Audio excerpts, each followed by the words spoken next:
مشاركتك النهارده في الملتقى الثامن بالأنفوش؟ انا النهارده مشتركه بلوحه بس هي ميكسد ميديا. دي فيها يعني بتناقش 3 افكار عموما يعني.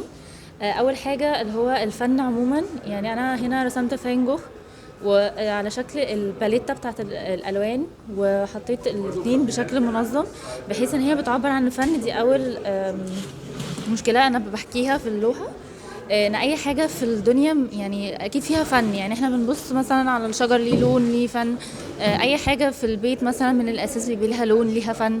فالفن ده بيبقى مشارك على طول في اي مكان. الفكرة التانية ان هو عن طريقة المحركات دي، عن كلية الذكاء الاصطناعي اللي هي اصلا ممكن ميبقاش كتير عارف عنها حاجة، بس هي ليها دور مهم جدا جدا موجود حقيقي. غير كده كمان برضو في مدرسة وي، برضو دي برضو من ضمن المدارس الجديدة اللي طالعة حقيقي، يعني طلعوا ناس عبقرية جدا. بس فهي كانت بتناقش 3 حاجات موجودة عامة في البلد يعني.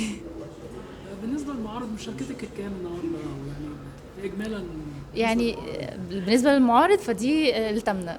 ثامن مرة. اه ما شاء الله. يعني أنت بالنسبة لطموحاتك في الفن التشكيلي؟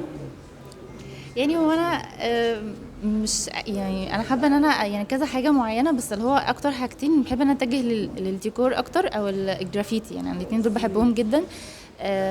فحاجات الاساس يعني بحبها جدا، غير طبعا التشكيل والفن والرسم. فليا لوح زيت، ليا لوح اللي هو الرسم بالزيت. المعروف. اه ليا لوح زيت، ليا حاجات كتير، تقنيات كتير يعني. بس يعني احنا فنانة هبة بنتمنى لك التوفيق دايما ان شاء الله ان شاء وموفقة في الله، حياتك باذن الله. ان شاء الله. بشكرك شكرا العفو، جزيلا. شكرا.